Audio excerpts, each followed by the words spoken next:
Hello everybody and welcome back to the ACC Potato Nation Multi-Class Championship for round 6 here at the famous Hungaroring, located outside the city of Budapest. As usual, my name is Stuart Brereton, your lead commentator for this race. Joining me is my second commentator and race director, Stephen Mullen. Hi guys, thank you Stuart. Hungaroring, very hot circuit today. It's going to be good. A lot of big hitters on the circuit tonight. With Delucia back as well. Gone to the Paul, Stephen Crowell. Yeah, gonna be a good one. We have a return of a few names, including the famous Pascal Delucia, who won last time out back in the Nürburgring in the GT4 in the I think it was the Alpine. Yeah, he won back in the Alpine back in that race. That's right. So he's looking to see if he'll be able to take on the likes of Herbert Froskel there coming into this event here at Hungaroring. Do you mind Pascal had the nightmare at Monza in the last turn? He ran out of fuel and he ended up losing the win there as well. All right, well, I wasn't really there for that race, that's right. But that's right. I was away in Brands Hatch, as everyone would have known by now. You're away enjoying yourself. Yeah, I was away enjoying myself on my favorite circuit in the UK. Oh, it's a great circuit, isn't it? It is, yeah. Brands Hatch is a fantastic circuit, but we're not racing at Brands Hatch, though. We're racing at the Hungaroring, which is when we go through our history here. It's a 4.3 kilometer circuit and has 14 corners to this circuit too. Notable corners to watch out for when racing here includes the chicanes at turn 6, 7, 8, the long right-hander at turn 11, and the shallow turn 2. Yeah, turn 2 you can easily wash out because it's off camber and downhill, so it's a tricky one. And that kink, turn 4, I think it is. That can really throw the car off if you catch the inside curb the wrong way, if you happen to get the car set up for it. But it's going to be good. Into that chicane, it could be carnage. Yeah, turn 4 is definitely a very big corner to watch out for. It was also the site where Felipe Massa had his big accident here when a car spring fell off one of the back of the F1 cars and landed just near his helmet. Oh yeah, that's right. Felipe Massa, he was a very lucky guy. Yeah, he was extremely lucky to get out there alive. I imagine not many drivers would be able to walk away from that one alive had they not had the proper safety equipment that many drivers have nowadays. Green light, give it all you can. Yeah, just starting qualifying now, so GT3 cars will be out first. And Grigori, I'd say he'd be favourite in the NSX there. What's your thoughts, Stu? Yeah, I'm interested in the newcomer to this to the ACC multi-class championship. I think I have his name here, Albert Grigori. He's a new entry, so he'll definitely be one to watch out for in the Honda NSX, especially since he's running number 69 on his Honda there on the side of his car. Yeah. So go to the Paul, following him. Maybe have we look to see what he's like here and see if we can keep up with him early and qualifying to get a sniff of his ability. He's definitely there just behind him there to see what Grigori is like and whether he'll be a force to be reckoned with in next season or whether he'll be just someone running in the midfield of the GT3. And speaking of going to the Paul, he's currently 30 points ahead of Alex Milchin in the GT3 class. So what do you think there, Stephen? Do you think he might be able to get the championship secure come near the end of the season, or do you think this one might go down to the wire? I think it could go down to the wire, but Gunther's had a really good season so far. You know, he'd probably be second favourite today, but that should be enough because Alex Milchin hasn't showed up tonight, so unless he's got heat stroke or something and he can't race, I know there's a heat wave in County Cork at the minute, so maybe he's out having a barbecue and a few beers. But we'll jump on board here and see how we go. Yeah, and if you want to talk us through the lap here. Thank you very much there, Steve. So we're riding on board now with Grigori. We're heading into turn 1 there now. You want to stay to the right-hand side of the circle, the left-hand side, and just flick it into the corner there before then driving the corner out of turn 1. Setting yourself up for turn 2. Just going to the bridge here there now. You want to brake just before the little rumble strip there on the right before hitting the one on the left. Then holding the left-hand side corner before hitting the rumble strip on the right. Going straight down towards turn 4. This is the most crucial. This is definitely a crucial part of the corner.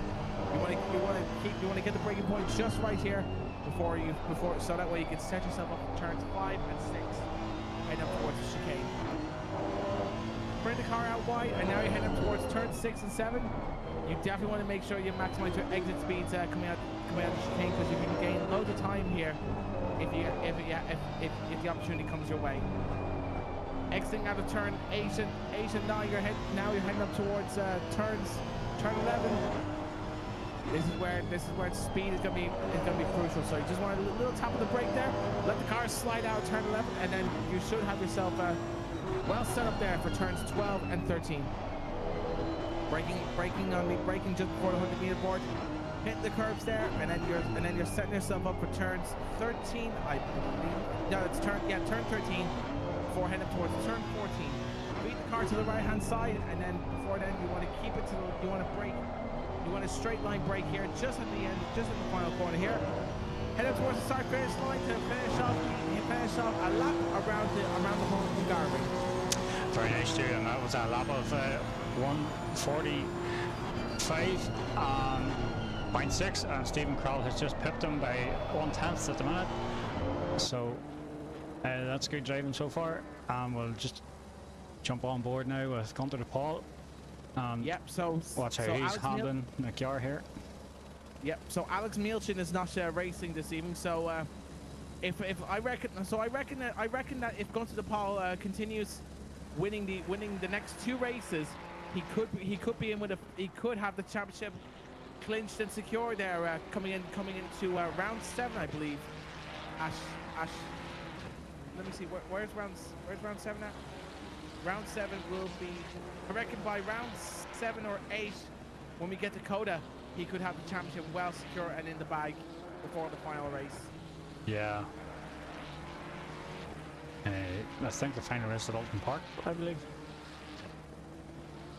Yeah, no, I thought it was Suzuka, but let me check. Let me check. I think that was last season. No, it's Valencia actually. Valencia is the last race in the calendar. Right. Yeah, the newest circuit that was added to ACC just a while ago.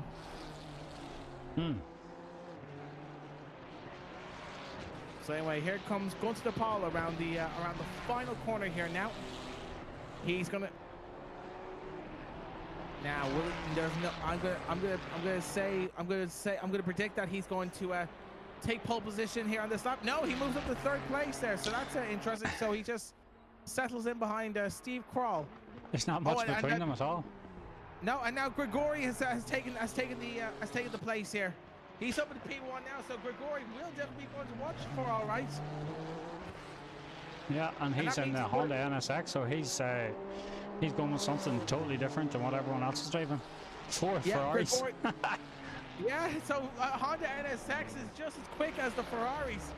I think Grigori might have upset it, Gunter de Paul just a little bit here, because he's definitely I think we definitely might have underestimated him a little bit. So now as we stand here now, Grigori leads the GT3 qualifying with a 1:44.8. Yeah, 3.5 minutes to go in qualifying here for the GT3 guys. Grigori setting the pace early on. Yeah, Grigori there is already one to watch out for in this championship.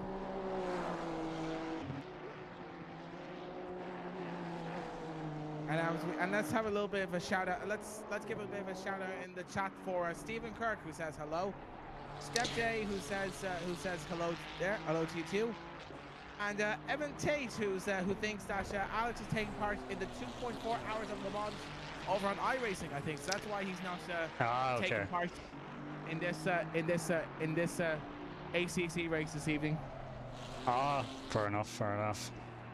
He's got to drive elsewhere. He must be getting paid more to do the endurance race. Possibly, yeah.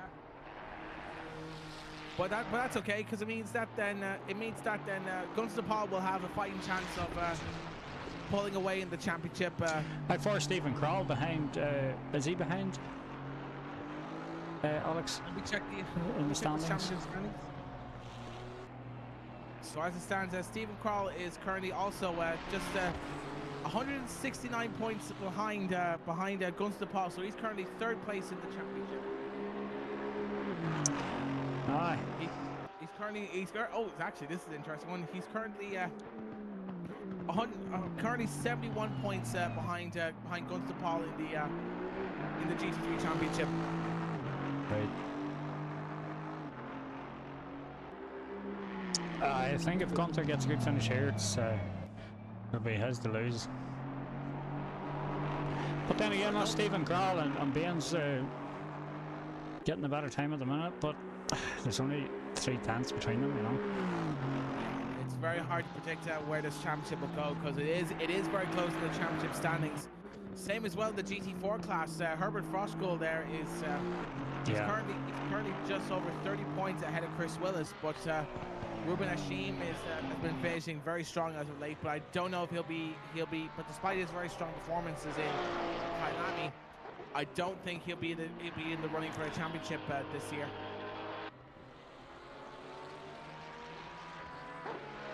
So if anything, I think if I'm correct, I think Herbert Froschkuhl could have the GT4 title clinched and secure coming to the next race, but we'll have to wait and see how things play out. What do you make of Christophos Michael Topolopoulos, the Cypriot? What do you think of his livery? Oh, which class is he in? Is he in GT3? This is him there in the Porsche, where he's just pulled over. Yeah, the green Porsche there looks definitely very interesting there. He's flying his potato colours. Awesome. Yeah, it definitely matches the. Yeah, Christopherus Michael there. He's he's definitely showing his Potato Nation support very well. Yeah, Ruben Hashim, looking forward to the race. Is GT4 going to be as tight as usual, you reckon? We reckon it might even be even tighter today. But Pascal DeLucia, he could storm off, but you know, Ryan Ware and Herbert Froschkuhl will still be battling with probably Luke Stokesen behind them. Nigel O'Brien might have a chance. And then there's Dean Power and John McDonald. They'll be battling with Chris Willis. There's battles all over the field in GT4. Indeed, the GT4 class has been definitely very competitive, including one driver that I've been watching, Ryan Ware, who's currently 6th in the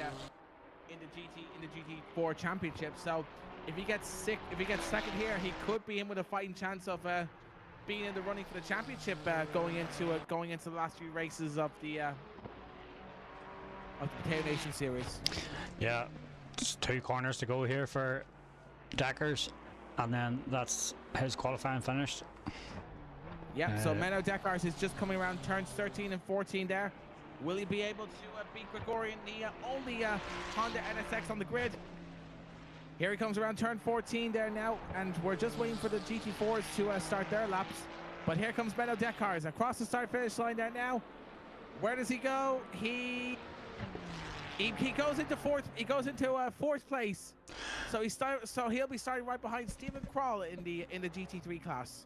Yeah, Gunther de Paul will have his work cut out if he wants to make a big impact in this championship for himself. That's the GT3 done now, and we will jump on board now with the GT3 cars. Ryan Ware flying his Potato Nation livery. Yep, and here he is back in that big hunky Chevrolet Camaro once again. The same car that took part. Well, it's NASCAR stock car counterpart there.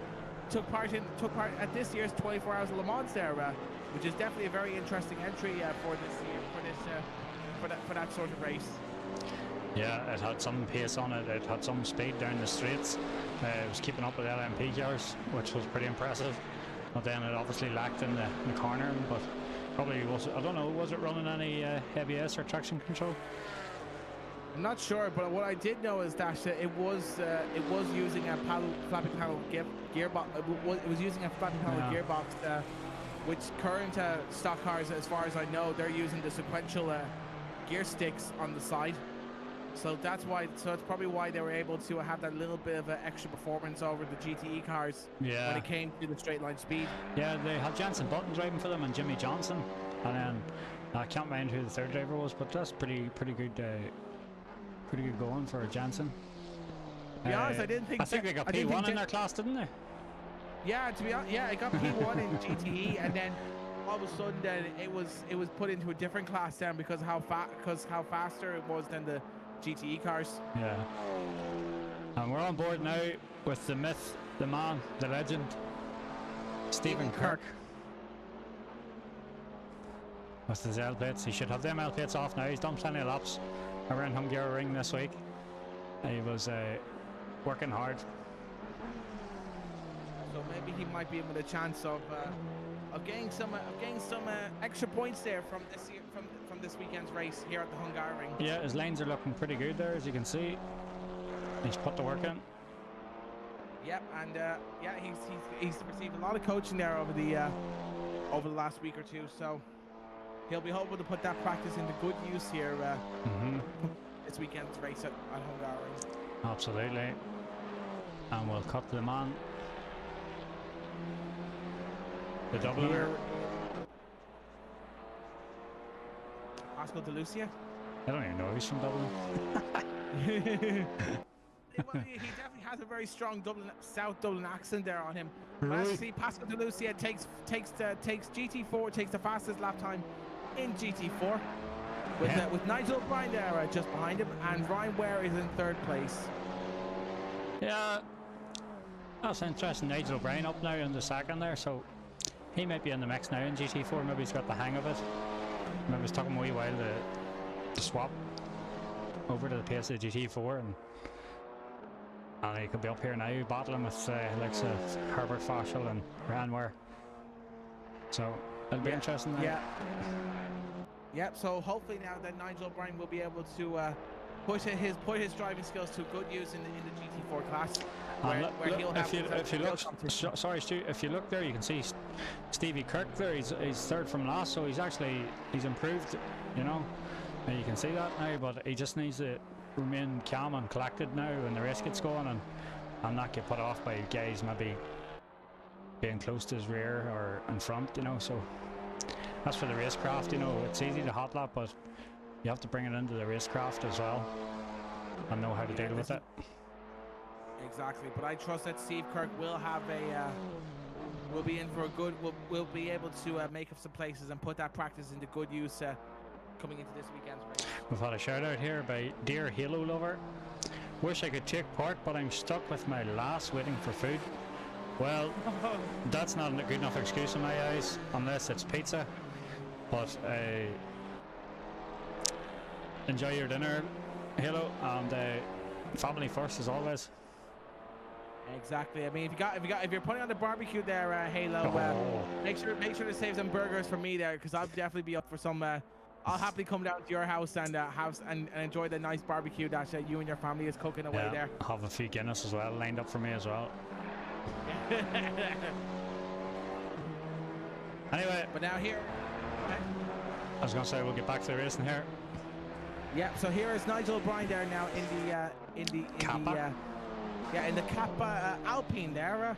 Didn't know he had a Kappa sponsorship there, but here he comes down around turn 3 now. Yeah, Kappa was very famous maybe about 20 years ago. Everyone in Ireland had a Kappa hoodie. Didn't know it was still that popular. Oh, so we'd say that he goes Tokyo drifting there to turn 4. That's exquisite. Nigel O'Brien is really pushing hard in that GT in the Alpine there. Great stuff there. Nice. So with only 3.5 minutes to go, will Nigel O'Brien get oh, he's definitely pushing really hard there now. He is. He's on it. He's on it now, ladies and gentlemen. He is flying in that Alpine. Will be able to take first place out of Pascal De Lucia and maybe Starting pole position on the GT4 field. Oh, He's working hard there, isn't he? he is, yeah. All the slip caps from those from that Alpine is amazing. But here he comes now, around turn 13, heading up to 14 there now. He's down to second gear.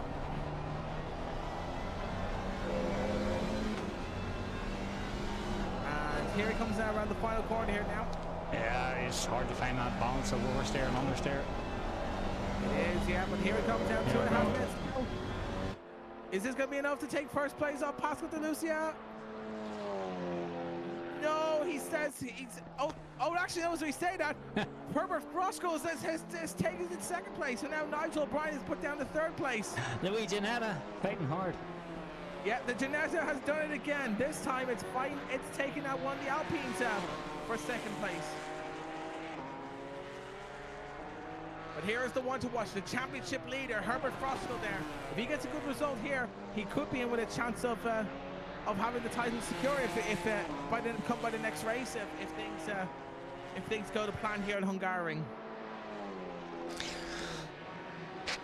Excuse me. Because don't forget, he's currently just under 30 points ahead of Chris Willis here, who I don't seem to see in the G. Is he racing today? I wonder. Or yeah, Chris Willis there. I was just actually going to cut to him. Okay, yep. So if Chris Willis there has a bad result for this race, and Herbert Froskel finishes on a good result, he'll be able. Herbert Froskel could be in one step closer of securing the championship title in GT4. Yeah, Chris has been pretty solid, pretty steady all season. Yeah, he's somebody else there who's been pretty consistent around Hungaroring. It's very hard to tell at the moment because both the GT3 and the GT4 championships are looking very close at the moment. Indeed. We're just into the last minute now of qualifying. Oh, he's a bit sideways there. So will these GT4s have enough time to do one more lap, or are they going to have to make this lap count? It depends where they are on track, I suppose. But first corner is coming into the third last corner here now. I don't think Chris will get another lap in, but nope. So it's a matter of trying to make this lap count here. So here it comes around turns 13 and 14 here now. There's 10 seconds on the clock there now, so no, he's definitely not going to get another lap in. Around the final corner he goes there now, and he's gonna cross the line there now. Where does this put him? Is this good? Now this is crucial. He says it. He maintains his current position seventh in the GT4 class. So that means that's gonna be crucial there now, because Herbert Froskel looks like he may have this race in the bag, so long as he doesn't make any mistakes there. Coming into this. This is the last lap for Herbert Froskel. Maybe the push for. Oh, he's over the curb, and that's his qualifying done. That's it. Lap over. He's not going to get another lap after that. Yeah, I think everyone's pretty done. That's your Stantons there. So now that the qualifying session is over and done with, let's have a quick rundown in the starting grid for this race ahead. We have Albert Gregori, who's starting in first place on the grid after a tremendous qualifying performance there, taking on the Ferrari 296s and beating them in qualifying.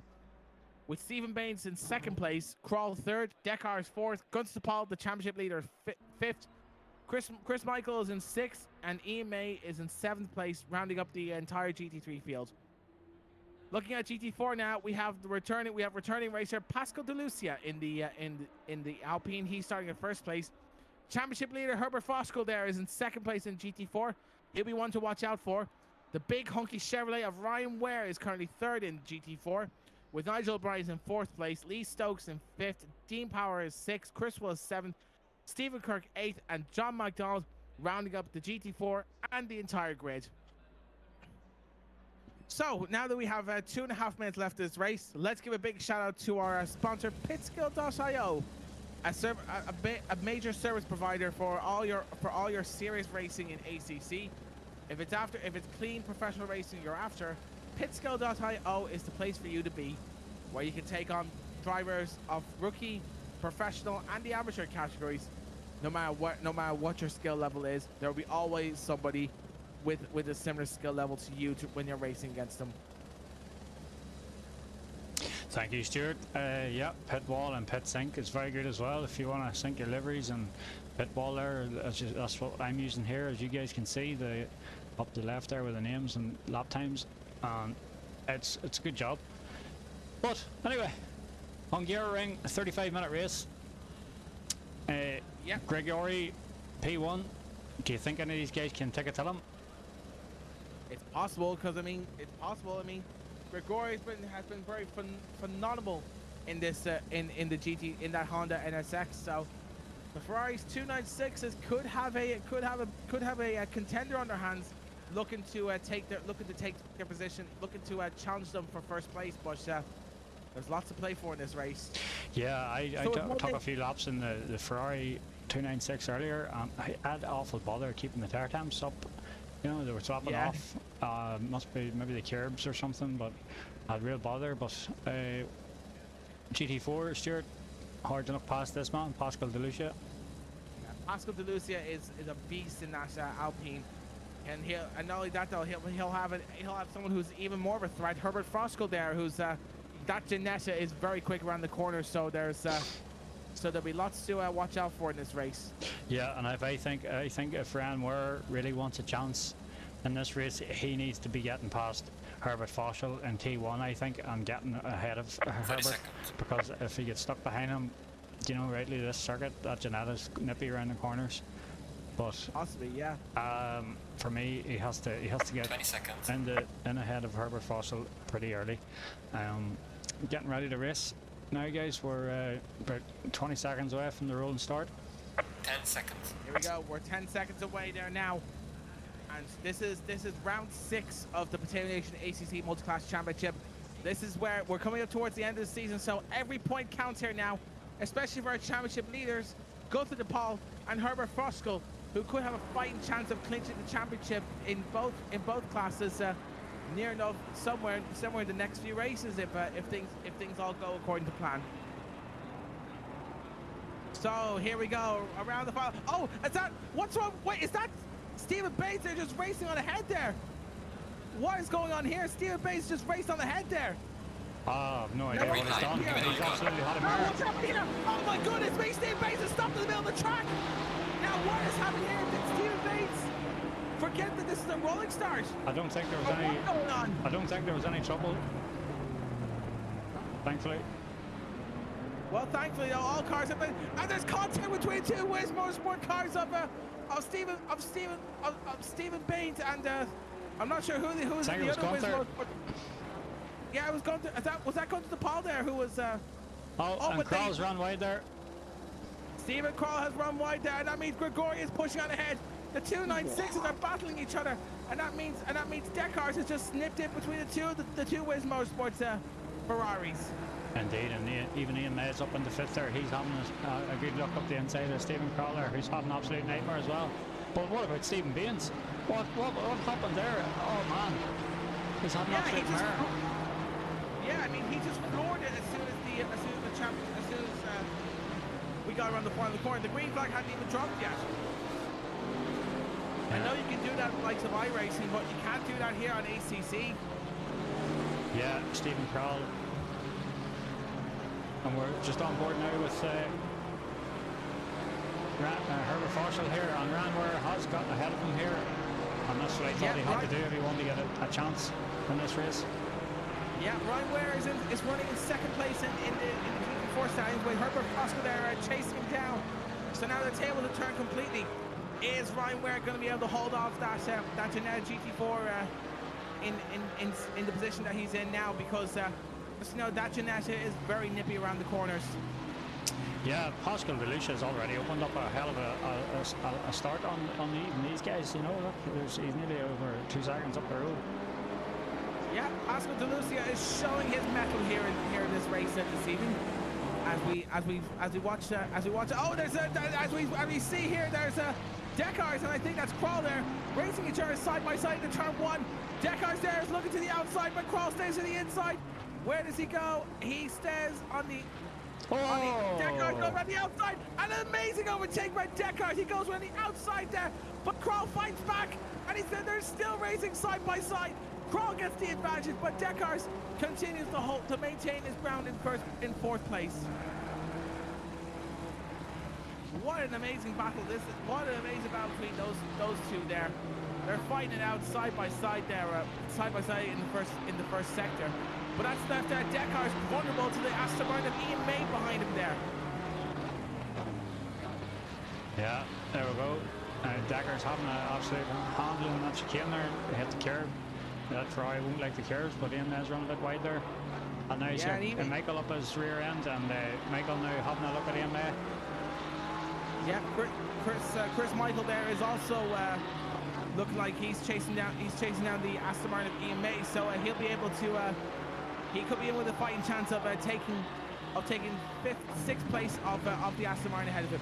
But as we look back ahead, here's going to Paul there now on the tail end of the newcomer Albert Grigori. Now this is crucial here. To go to the Paul just needs to get ahead of Grigori to be able to extend this championship lead and have a possibility of a fighting chance to have the championship secure going into round 7 or 8 in the championship.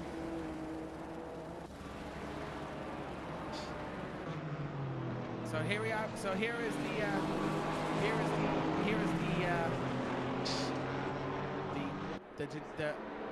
Alpine. I think that's Nigel O'Brien, but it's hard for me to tell with how pushing my speed is at the moment.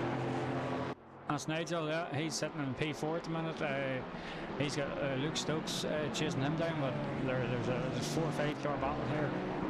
Ryan Morris is leading that battle at the minute, but looks like Pascal's really run off with this one. Yeah, there. Go ahead. He's getting a bit of a lead on them, like, but no, Ryan Morris 1.3 seconds behind Pascal, so he's not getting away too far. But as long as these boys don't start battling, Pascal will probably be able to keep Pascal in perch, you know. Luke Stokes having a look at Nigel O'Brien here. Yeah, Luke Stokes, he's all over the tail end of Nigel O'Brien. That Mercedes there is showing its metal there. He tries to look around the outside of Nigel O'Brien in the Alpine, but no, he's going to hold back there and continue to stay at the tail end of Nigel O'Brien coming into the chicane of turn 6s and 7. Yeah, he's absolutely working the rear end off this Mercedes GT4. Oh, and that Mercedes is looking very formidable around the corners there. Stokes looks around the outside, but Nigel O'Brien continues to hold his ground there. Coming into turn 11 there. Luke Stokes is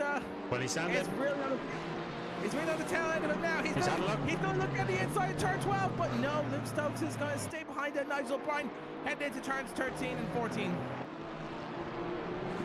Remember, there's the Porsche there of Chris Willis there right behind him.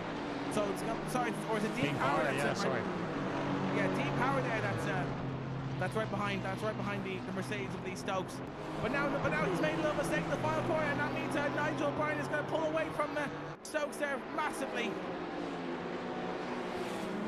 Now heading up towards turn 1. Is Luke Stokes going to be able to make a little move? He's going to come back from that far back. He's looking at the inside. He's going to try and make a move. No, he's going to slot in there right back behind the Alpine of Nigel O'Brien.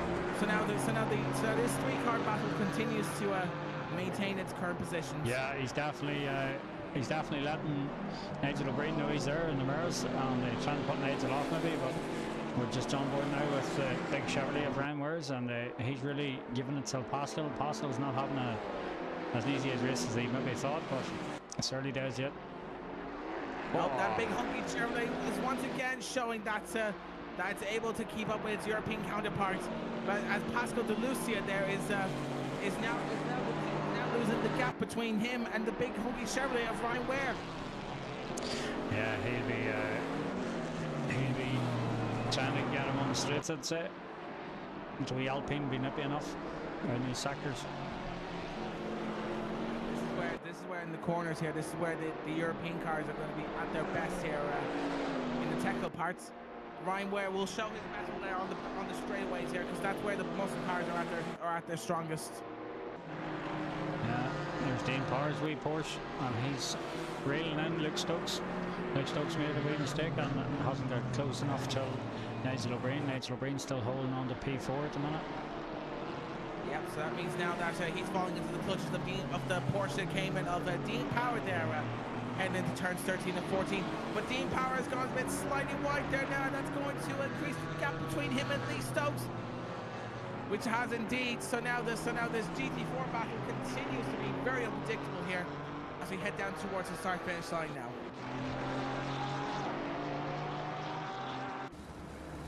But now Ian May is still holding on to the back of Deckars there in the Ferrari ahead. Stephen Crawlin going to the pole there now, bring on Scott away from them. And Grigori there now is also having a wide race in the front with a very unexpected P1 position. So he'll be definitely one to watch out for if he comes back to do another race at the Nation. Absolutely, but I say Gunther Paul's staying with him. Yeah, Gunther Paul, actually, he's doing a great job staying with Albert Grigori, heading in towards turns 13 and 12 and 13 here. So now for the first time this season, the Wiz Motorsports cars are going to have a bit of competition on their hands. Yeah, that's something to think about now when they've this man Gregory to fight with. And Luke Stokes again all over the back of Nigel O'Brien.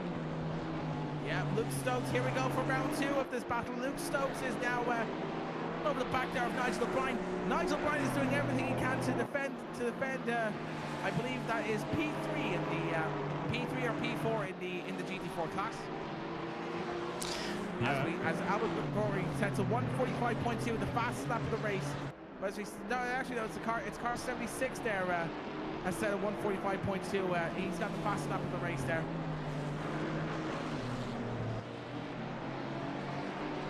Round turn 13 we go, and there is the GT3 Ferrari of Stephen Baines, who had to drop all the way back there after that mishap at the start. Now is Stokes going to use the slipstream? No, and Nigel O'Brien decides he's going to do the same thing. He's going defensive. Stokes runs to the outside. Nigel O'Brien commits to the inside. And I think Nigel O'Brien, it's safe to assume that Nigel O'Brien is going to hold the position coming in around turn 1. But no, Stokes is fighting back. I've got that wrong. Stokes has got the inside line coming into turn 2. He breaks late there ahead of Nigel O'Brien. Oh, they're side by side coming to turn 2.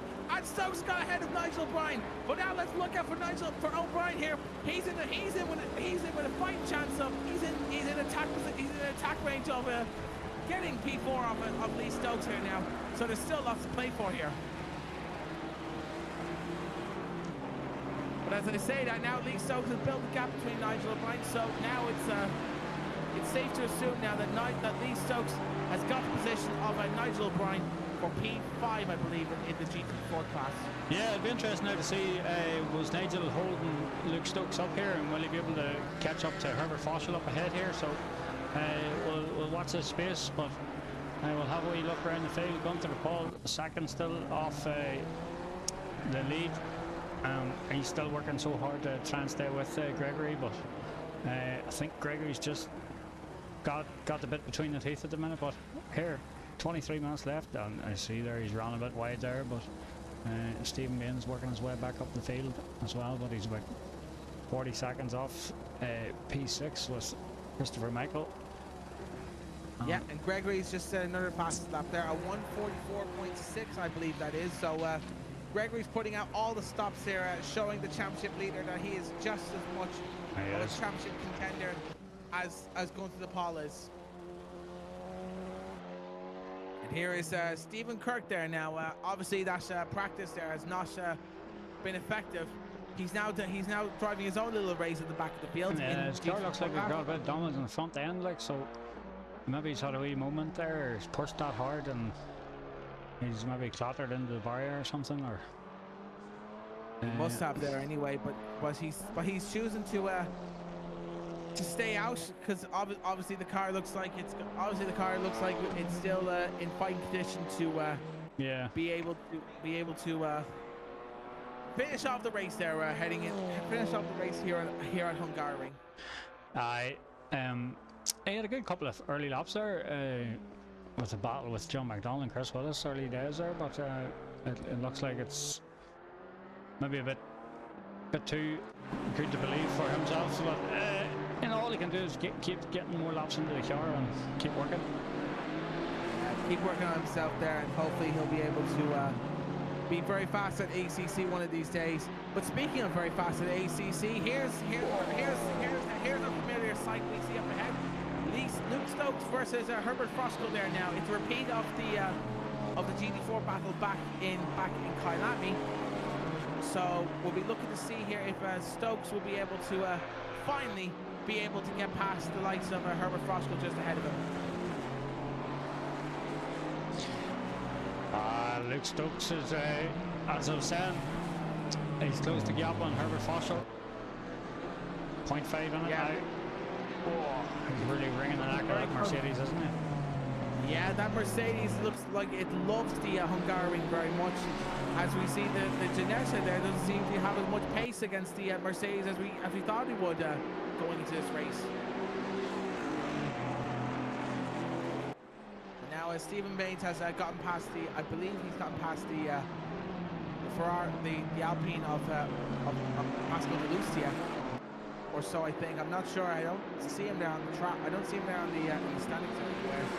Probably because the screen's a bit blurry on my end.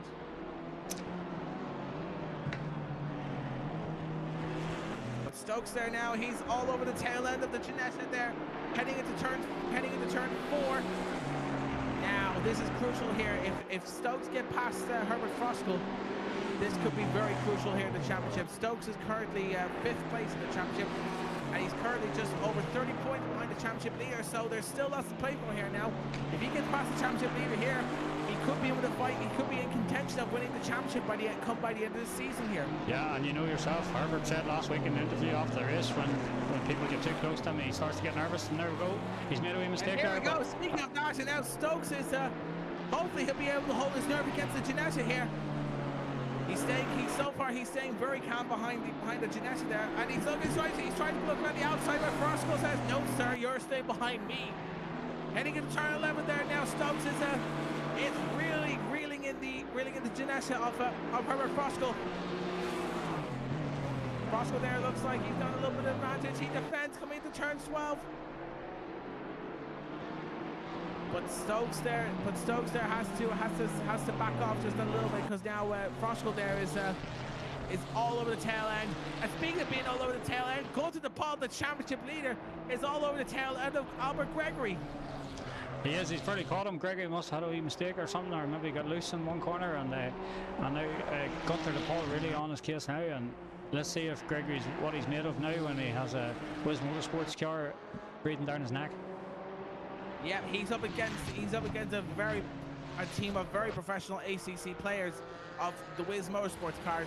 So this is a chance for him to show his mettle against the likes of a formidable team like the Wiz Motorsports crew. Absolutely. But Gregory's doing a great job. He's holding off against the Ferrari of Gunther de Paul. And now he's pulling away from the 296. So it looks like the Honda NSX looks like it's going to be the closest car that's going to be able to match the pace of the Ferrari 296s.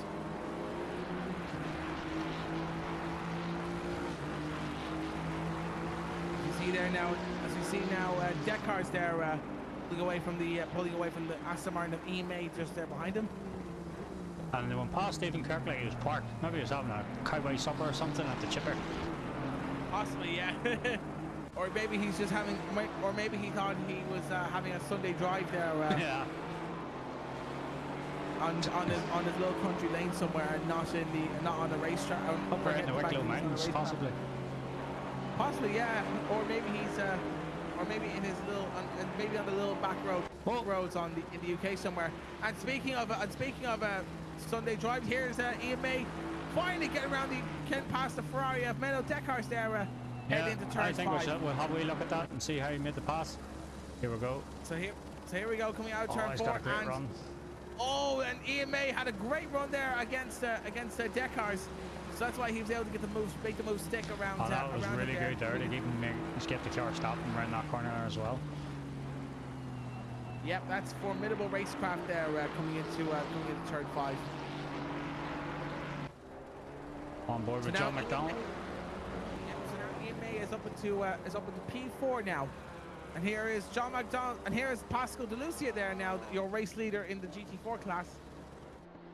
He's also having a proper Sunday drive here now that he's running in first place with Ryan Ware just chasing him down. Yeah, around more 5 seconds behind him.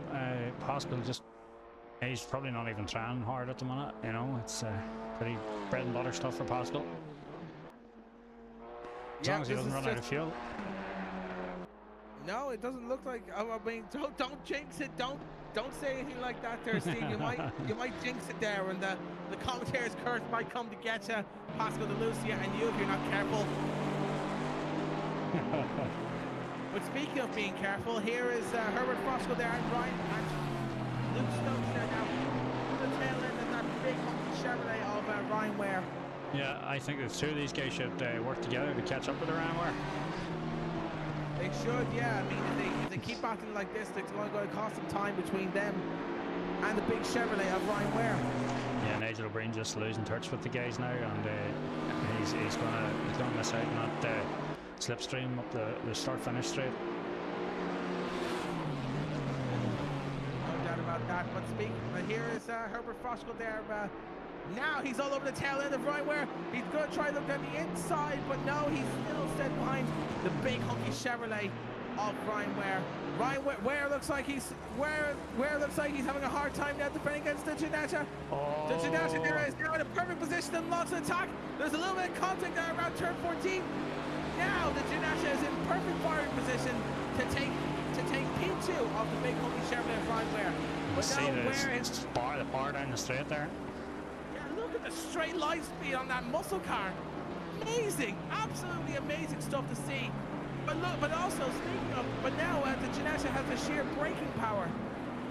And now here we come to the technical part of the circuit. Here now we'll see how that Janetta at the Mercedes there of Luke Stokes there will be able to fend against the big mighty hunky Chevrolet Camaro. You would think that big car, the Chevrolet, has to punch a big hole in the air. And compared to the wee Janetta, but it must have the beef behind it, the horses to drive it. It must have, yeah, considering that it's powered. By big V8. Not made that look and Herbert Fosco there, late on the brakes there. He is definitely putting right where under pressure there now. Now here we come into the technical session. Is Herbert Fosco going to make the move here? No, he's stepped behind him. But as you say there, Steve, now Nigel O'Brien looks like he's going to get back in touch with this P2 battle there now. And now because of that mistake there from Herbert Fosco, Luke Stokes there now, he's in perfect attacking position to take P3 off the Janetta of Herbert Fosco there ahead of him. A great drive out of the corner there by Nigel O'Brien. He's got a bit squirmy on it, but he's managed to keep the pin down there. No doubt he's going to be getting a track limits warning there for going past the white lines. But now this battle between these four cars is really heating up there now. Ryan Ware is doing a fantastic job here now, fending off the Janetta there of Herbert Fosco. And you know what's fantastic about this race too, Stuart? 4 different manufacturers here as well. It is, yeah. I mean, you don't see that in Formula 1, don't you, Stephen? No. But we're going to cut the gun to the pole now because he's really closing in on Gregory here. Gregory's gone wide there now into turn 13, and that's going to leave Herb. That's going to leave Gun to the pole there in perfect firing position to take first place. And Stephen Collin closing in as well. Yeah, the two whiz kids there now. They're putting all the pressure they can on the newcomer to the Potato Nation Series. As you see there, I see their Dean Power there now. As ahead, he could upset this P3 battle a bit. Gun to the pole. He's putting all the pressure he can on Gregory. He knows there's a championship on the line for him to win. So if he gets past Gregory here, he'll be able to fight a chance of getting the championship title secure coming into Coda, I think. Dean Power standing out of the way as well there. He's just like, I don't want any part of this. I don't want to upset the leaders, and I don't want to be talked about in the post-race interviews. No, No, I think he'll be rather be talked about here now than close range interviews. And speaking of being talked about, Herbert Frosco there is firing is in perfect attacking position of Ryan Ware, but Ryan Ware is still defending. My God, Ryan Ware is fantastic when it comes to defending against the likes of these three cars. When it comes to pressure, my goodness me, Ryan Ware is just so calm and collected under pressure. I reckon that Janesha will have a very hard time getting past this Chevrolet Camaro. Yeah, you've got the lead out of there trying to make a move, but if he gets that move wrong, you know, Luke Stokes is going to pounce on him, and then there's Nigel Green going to pounce on him if he makes a mistake, you know. So, I don't know what way it's going to go. It's going to go like it's going to get interesting. With 12 minutes to go, and these guys are at it. Yeah, and Ryan Ware, he's fantastic when it comes to his defense craft here, and he's defending P2 here against those three cars absolutely brilliantly here. As we say that, here's Herbert Frost up there now. He's in perfect firing position to mount an attack against the big hunky Chevrolet of Ryan Ware. But no, Ryan Ware once again putting all the power down on the straights, leaving Herbert Frosco there to try and catch up to him. Now here is Menno Decars there racing against Ian May there coming out of the final corner. Is Decars going to have the straight line speed to keep up with Ian May? No, he doesn't. He still sits behind Ian May for 4th place in the GT3 class. Oh, and now the two Wiz Motorsports cars have caught up to this 4th place battle here. Now it's going. Gregory's caught in the middle of it, and so is going to Paul and Stephen Kroll there. This is going to upset the GT4 battle ahead of him. Now the pressure is on here. Stoke goes wide there, and now the Paul tries around the outside. Now Gregory is going to have to navigate around these two GT4s that are currently fighting for 1st place here. Oh my God! Oh, this is going to be close here now. Is this going to be a repeat of Imola? And Gregory goes around. Oh, but Gunther been held up by Frosco. Gregory goes in the outside, and now this is upsetting the GT4 battle massively there. Luke's going to have a look. There. Luke's definitely have a look. Is in perfect fighting position to take on Herbert Frosco. He looks around the inside of turn 11. Stoke goes to the inside. He gets him down. Oh, there's contact there. Stokes is pushed. Frosco off the circuit at turn 11, and now that cost him 2 plays there because of it. My goodness me! As soon as the GT3 got involved, all hell has broke loose, and everything has just gone south completely there. This is just like what happened back in Imola, and it's happened here again in Hungaroring. Yeah, Ryan Moore's definitely made the best of that there. Yeah, and now Ryan Ware he's taking full advantage of the chaos, and now because of that, he's starting to run away with P2 in the GT4 class. My goodness me! As soon as the two battles came together, we knew all hell was going to break loose. And now because of that, Gregory is starting to pull away from the two Wiz Motorsports cars. You didn't know where to take your eyes off that one. No, neither did I. I couldn't take my eyes off that battle either. And now Nigel O'Brien has moved up a place there ahead of Herbert Frosco after he was punched off by Luke Stokes there in the Mercedes ahead. So now Frosco there is in perfect position to mount as an attack there, coming on Nigel O'Brien into turn 4. Yeah, we'll be able to see what Herbert Frosco is. Oh, he's missed his brake and jumps there again. Back to Nigel O'Brien, and that's cost him time massively. Now, what happened here? Did he lock his brakes over the turn 4? I would love to see a replay of that, because my goodness me, he nearly runs to the back of Nigel O'Brien there. So here he comes down. Here he goes. Here's the replay now. Did he lock his brakes over here? Oh, he just missed the braking point there, as he nearly ran to the back of Nigel O'Brien, with nearly caused more chaos there in this GT4 battle. But fortunately, that hasn't happened there. As we now go back to the battle here now, Pascal DeLucia has pulled off to the side. Now Will to the Paul has second chance there now to try and take the Honda NSX of Albert Gregory here at the final corner here at the Hungaroring. Pascal had enough time there to let them boys through. Luke Stokes having a look at Ryan Ware here. Now Luke Stokes is going to have to get past the big hunky Chevrolet of Ryan Ware. Is he gonna make? Is he in a better attacking position than Herbert Froskel is? He looks at the inside. Ryan Ware says to the outside line. Ryan Ware again showing his defensive driving there. Maintains second place in the GT4 standings. As we say that here's going to the pole there now. Now he's very close there to the newcomer of Albert Gregory. Oh, and going to the pole, looks like he has better braking power there. Coming into turn 5. Oh, and going to the pole, comes from a long way back on the number 69 Honda NSX there.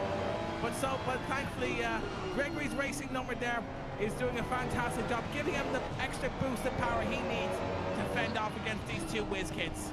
No, that Ferrari's on rails, but so is that Honda NSX. He's got that thing well set up. Like that thing, you know, on the power really quick by the looks of it, but maybe the Ferrari's just that wee bit better corner speed or on the brakes as well. It's very hard to tell, but I definitely think the Ferrari 296 has a better braking ability here at the corners. And now Luke Stokes is all over the tail end of the Chevrolet of Ryan Ware with, I think that's a GT3. Is that eBay there? eBay! Contact there! Contact there! eBay has hit the side of Luke Stokes! And that's going to upset his chance of trying to get past the Chevrolet of Ryan Ware.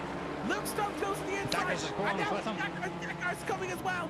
Here they come now. Into turn 12 they go. Luke Stokes is going side by side with Ryan Ware, and so is Deckard with Luke Stokes there. The GT3s are going to have to go the long way around. They're going to have to go the long way around. Oh, and Luke Stokes is tapping the side there of Deckard's there. There's nowhere to go. That's going to slow down Ryan Ware massively there as Deckard's there. Yeah, made gains there on Deckard's. He has indeed there, and now Ryan Ware has held up the Ferrari of Deckard there massively there. I thought we had these issues rectified there coming from Imola, but no, they still persist here in Hungaroring. Herbert Froskel leading the brakes again there. Yeah, and Herbert Froskel's again going wide there. What's happening? Is his brakes starting to wear off? Are the tires starting to fall off the cliff there? I'm not really sure. I don't know, maybe he's just been rattled, you know, and we know from his interviews that he doesn't like being under pressure. No, he doesn't, and I think the GT3s here putting him under pressure is proof of that massively there. After coming to the last 5.5 minutes here now, I reckon there's going to be another 2 or 3 laps here now to see if the two whiz cars will be able to get past the Honda NSX of Albert Gregory. Gregory's had a stellar race so far. But so is this man, Ryan Ware.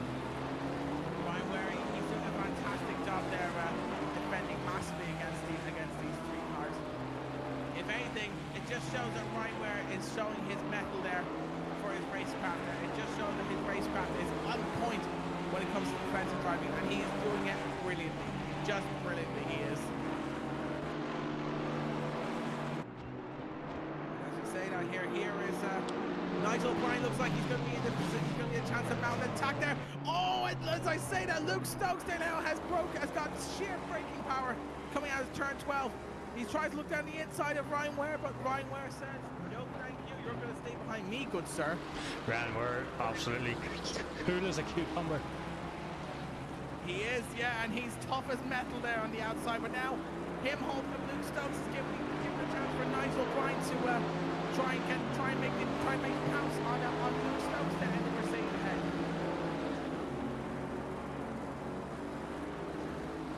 Oh my goodness me! So many battles happening here in this race today. It's so hard to keep up with it.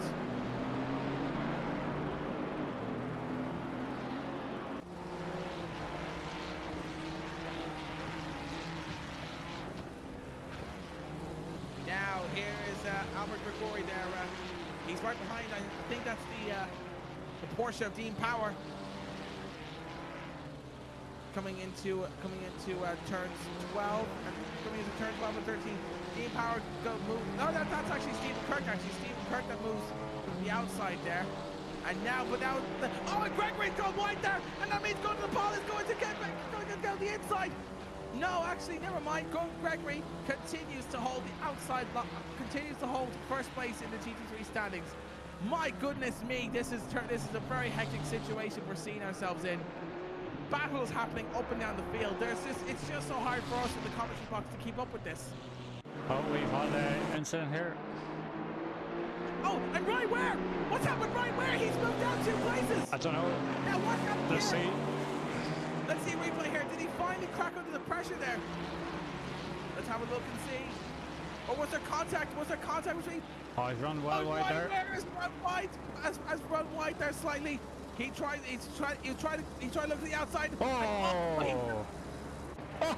Oh my goodness me! Ryan Ware was a fantastic job there, fending off the 2 cars. But I suppose it was only a matter of time before the pressure finally caught up to him. Nigel done well to get back in there before the grass and didn't get pinched.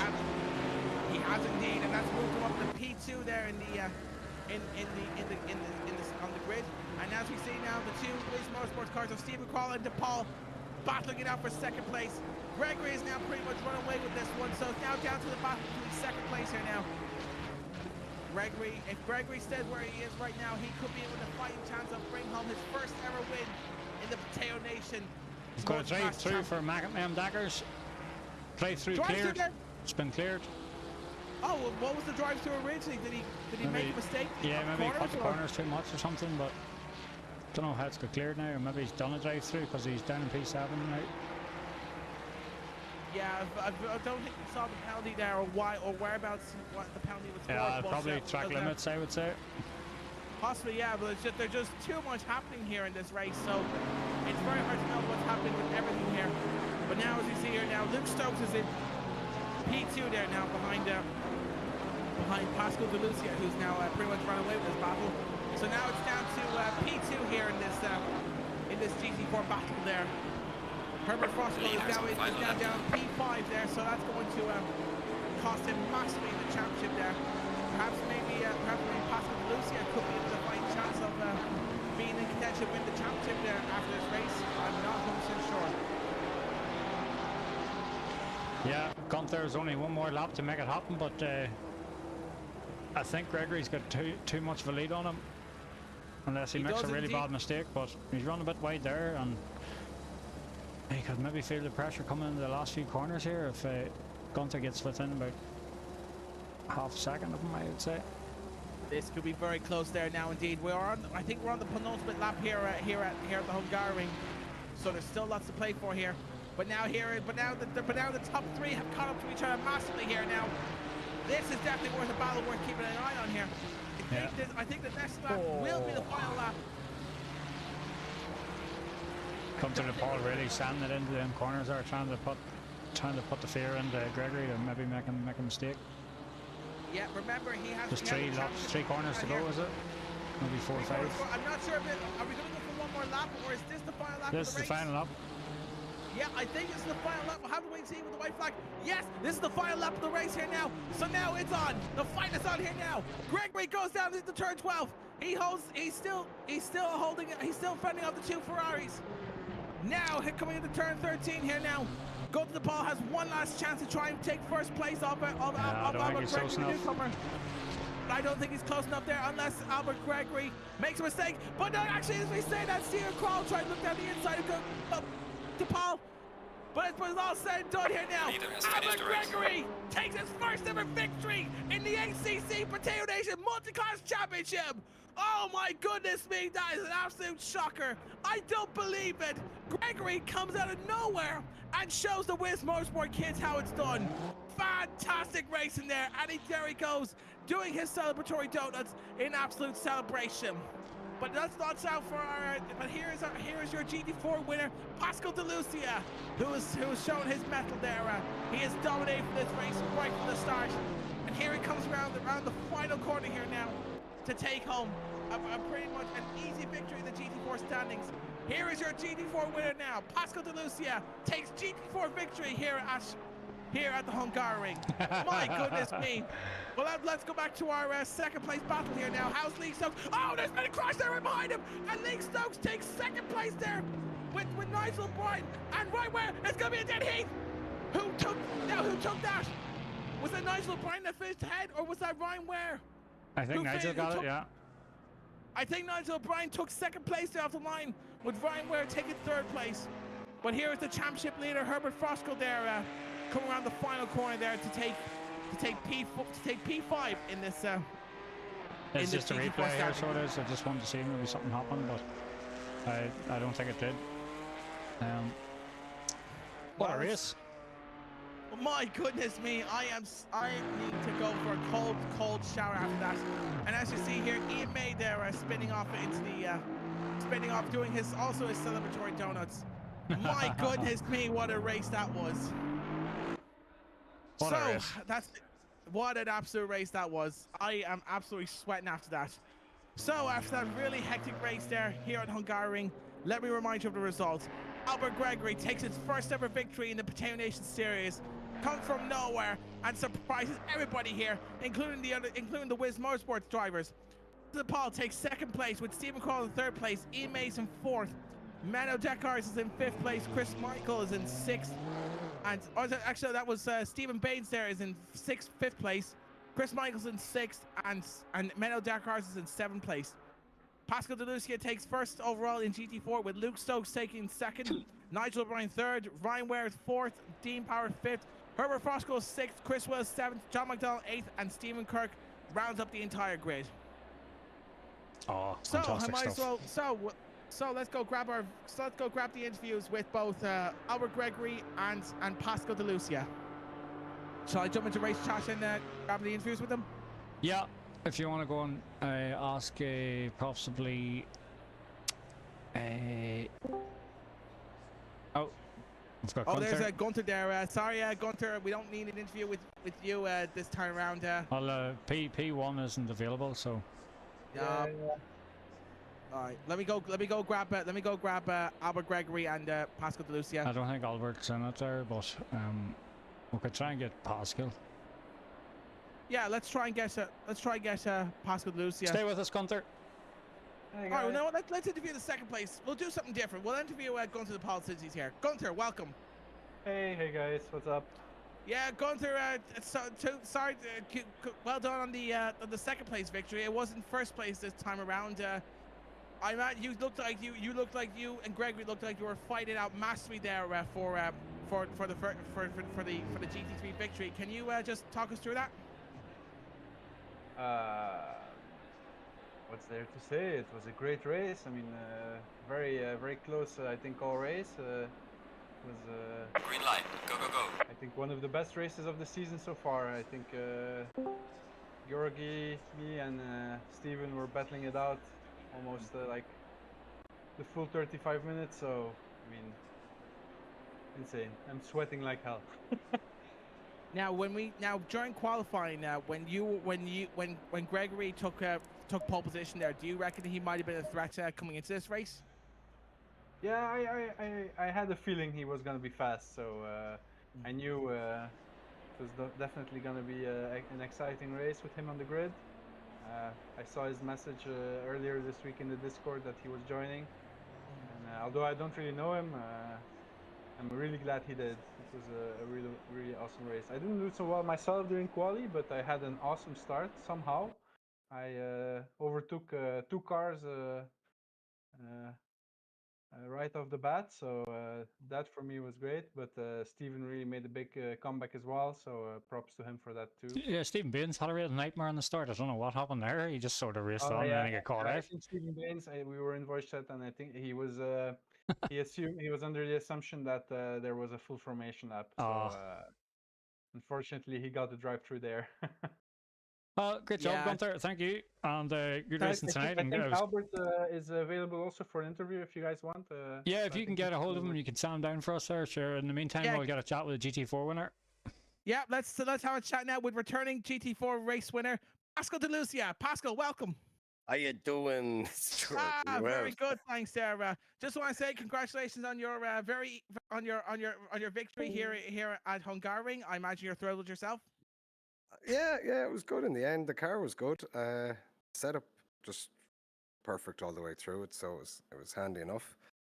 Yeah, there was I don't know, guy Wave, is it at the start? Wave in the Chrysler. He was right behind me, but yeah, he was in the Chevrolet. He was the Chevy. Yeah, that was quick now at the start, but then he just seemed to die off. But mine, I could just put in lap after lap with the whatever. It was a good setup, yeah. But that was it. So and I had enough fuel this week to finish it, so not too bad. Now, can you, if you did you ever got to witness the intense battle for second place there? Did you get to witness some of the fireworks there? Yeah, I could hear them. I could hear them going on about it, but it seemed good. I know the Honda was quicker at the start, and this is what I was getting from listening to the lads anyway. But the Honda was quicker, but then the tires went off and they closed in a bit. And by the time they got to lap O's, sure, geez, the three of them or four of them, was there 3 or 4 of them? 3 in a line. Who was it? Gunter. Yeah, Kral. Second. Kral was third, wasn't it? Yeah. And then who's the other guy? I don't know him, do we? Gregory, he's a newcomer there. He just won the race this week, I think. He's quick enough. Yeah. Yeah, we're hoping to try and grab an interview with him just before, if we have enough time, but just before this live stream ends. Now let's talk about the championship there, Pascal. With this victory, do you think you might be in contention of winning the GT4 championship? No, Stuart. I've missed the last. I think 2 I missed because I was working. So I'll get. I think Oulton Park is in 2 weeks' time. I'll get that, and then after that, I think I'm working again. So no, I won't. Like the 2 dropped rounds sometimes can work well for me, but no, I miss too much. And I missed the first race. Mons, I think, was the first one. I missed that as well. I didn't. I was working for that, so nah. But I just whatever I can do, I do, and that's it. I'll show up for them. Okay, well, either way, Pascal, thanks for your time there. We'll let you join back with the rest of the gang in race chat. Good stuff. See you, Stuart. See you, Stephen. Thanks, Pascal. Bye bye. So in the meantime, I'm going to jump into race chat there now and see if I can grab an interview with Albert George. If you can get Ian May to drag him down for us. All right.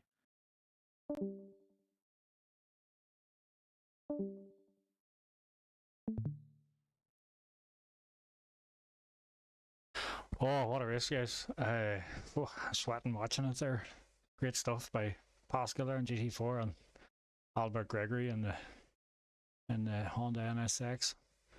He had his work cut out for him indeed, with Gunther de Paul and Stephen Kral battling throughout the race with him. So we're just trying to get Albert now for an interview. If you can just hold with us for a few minutes. Okay, so Albert's received the message there. He should come down and to join us the commentary box there now if he's able to do so. I don't think he will be able to, because I think it needs an admin to drag him down. So yeah, maybe I'll try and shoot up to Mr. May. Maybe he might be able to drag him down. Yeah, okay.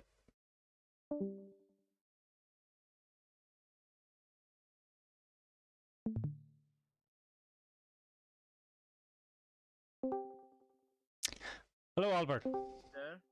Okay, ladies and gentlemen, I have finally got hold of your first time race winner, Albert Georgery. Albert, welcome. Welcome. Please, amazing. Thank you. So, just want to say, Albert, you shocked all of us here today with your first place victory. I imagine you're thrilled with yourself taking on the esports professionals that is the Wiz Motorsports crew. Damn, really? I didn't actually know that. Yeah, they play ACC a lot, and we watched up here from the commentary box, and you put up a tremendous fight there against those two. Can you talk us through there? Did you think Gunther Paul was going to make the move on you at one point? It's a very difficult track to overtake on, but I was kind of afraid of them overtaking me because they were braking much later than me, and they almost hit me quite a lot of times. Of course, not their fault, just me braking very early. And also towards the end, my tires were like absolutely gone. Like they had no grip. Like I lifted the throttle and the rear just went. So I had to be really careful. But I knew it was under control. So I felt the pressure, but yeah, it was clean. Great stuff, Albert. Yep. So Albert, will you be joining us for more Potato Nation races, or would this be just a one-off for you? Most likely not, at least for this season, because I just joined for this race because it's my home race, and I kind of wanted to win a race here because I haven't done so yet. and it feels very nice to finally have the home victory. Yeah, Yeah, no you had doubt a good about race that. On your indeed. home turf, it'll definitely be something. It'll be definitely worth something to celebrate there, Albert. But talk us through there. When you went up against the 296s there, it looked like the Honda NSX was holding up against them massively. Do you think maybe the Honda NSX could be a potential contender against the Ferraris in the future? That's very difficult to tell because these cars are quite well balanced, I would say, but I have a feeling the Ferrari's brakes might be a bit better. Yeah, we saw there on the live stream there that the Ferrari 296's braking power was absolutely formidable against the Honda NSX, but obviously pure driving skill in the end from you defeated those Ferraris in the end there, Albert. Thank you very much. No problem. So, Steven, is there anything you want to say yourself? Or Oh you no, happy enough with that? you've hit all the nails on the head there. I was just going to say, yeah, the braking power and the probably engine braking of the Ferrari was good, but the Honda still had I think the top end to pull away from them on the corner exits. You know. All right. So, Well, yeah. either way, Albert, thanks again for your time. Enjoy this race victory, and we hope to see you again competing in Potato Nation. Hopefully next season, if you're interested. Yeah, thank you very much, and I'll keep an eye on this league because it was a great clean racing. So thank you very much once again. It's our pleasure, Albert. Enjoy the rest of your day, man.